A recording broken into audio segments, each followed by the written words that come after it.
জামাই ষষ্ঠী shopping part 2-তে আমি share করব আমি কী কী সুইট আইটেমস কিনেছি for my mother.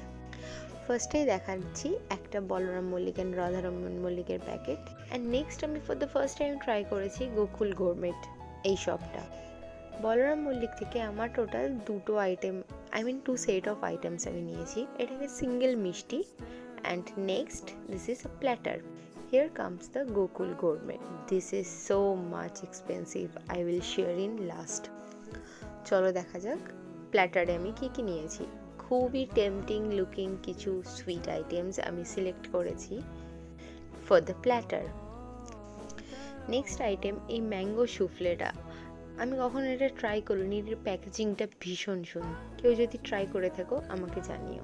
And from Gokul I came up to this পেস্তা স্টাফড পেড়া। 500 টাকা নিয়েছে 5 পিস ভাত,